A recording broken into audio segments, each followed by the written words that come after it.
¿Alguna vez nos hemos puesto a pensar qué va a pasar con todo lo que hemos construido cuando ya no estemos aquí? Bueno, hoy vamos a desglosar la herramienta legal más poderosa que existe para decidirlo, el testamento en Colombia.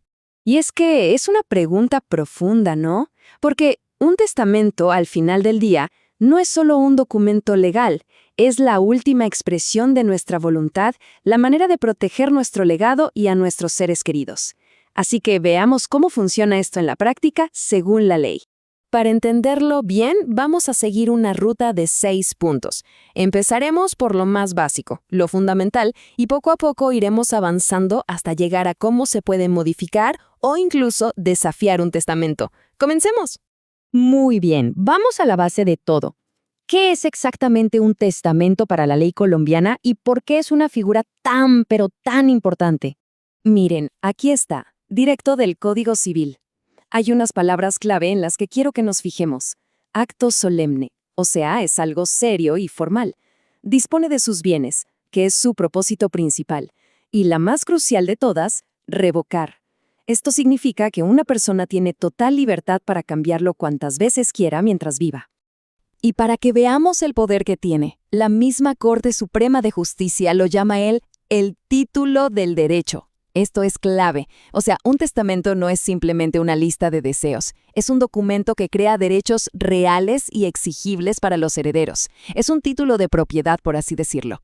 Entonces, resumiendo, estas son como las 5 reglas de oro de un testamento. Es unilateral, porque solo importa la voluntad de quien lo hace. Es personalísimo. Nadie, absolutamente nadie, puede hacerlo por otra persona. Es solemne, porque la ley exige ciertos pasos para que sea válido. Dispositivo, porque su objetivo es repartir el patrimonio. Y, como ya dijimos, revocable, lo que le da una flexibilidad increíble al testador. Ok, ya entendimos el qué es. Ahora vamos al cómo se hace.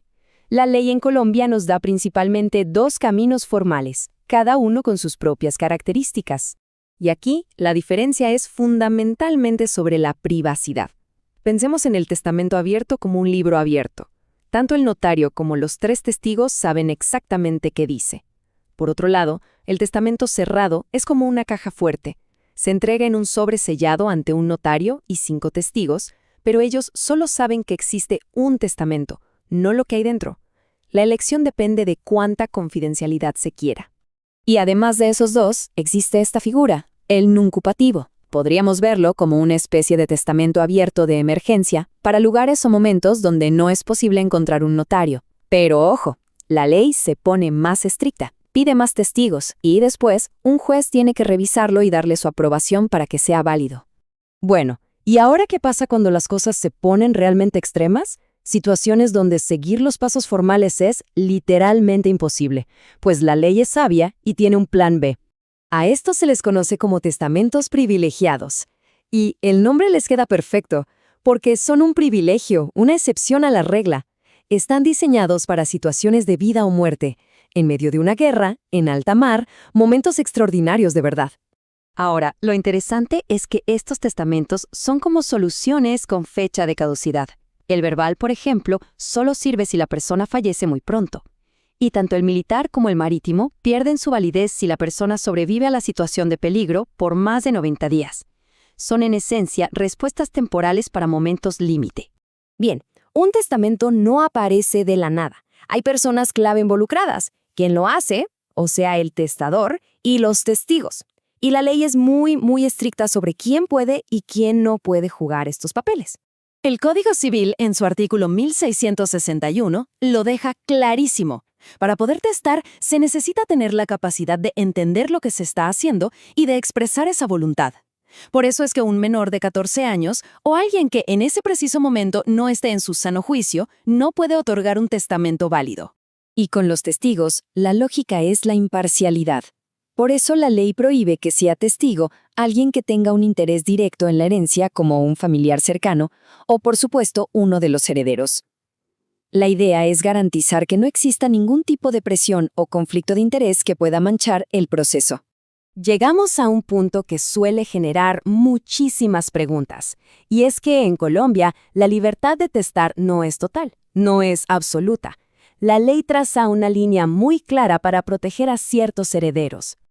Y este gráfico lo explica a la perfección. Imaginen que todo el patrimonio es una torta. Bueno, la ley dice, la mitad de esa torta, el 50%, está reservada sí o sí para los herederos forzosos, que son los hijos, o si no hay hijos, los padres. Es una protección para el núcleo familiar directo.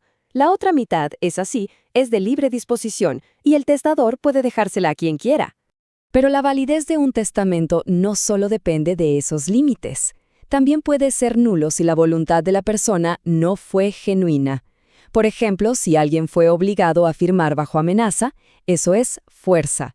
Si fue engañado para beneficiar a una persona, eso es dolo. O si se cometió un error grave. Si el consentimiento no fue libre y real, el testamento se cae.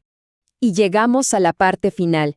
¿Qué pasa después de que el testamento ya está firmado? ¿Es una sentencia definitiva? Para nada. Puede ser modificado por su creador o, en ciertos casos, puede ser cuestionado legalmente por los herederos. Veamos cómo funciona. Esta tabla nos muestra dos acciones que suenan parecido pero son totalmente diferentes. La revocación es el derecho absoluto del testador de cambiar de opinión cuando quiera. La reforma, en cambio, es la herramienta que tienen los herederos forzosos para ir ante un juez y decir, oiga, el testamento no me dio la parte que la ley me garantiza. Y mucho ojo con este número, 4. 4 años. Ese es el plazo que tienen los herederos forzosos para iniciar la acción de reforma desde que conocen el testamento. Es una carrera contra el tiempo. Si no actúan en ese plazo, pierden la oportunidad para siempre. Y un último detalle sobre la revocación que es súper importante. No es automática. Si alguien hace un segundo testamento, este tiene que decir claramente, revoco el testamento anterior. Si no lo dice, las partes del testamento viejo que no se contradigan con el nuevo podrían seguir siendo válidas.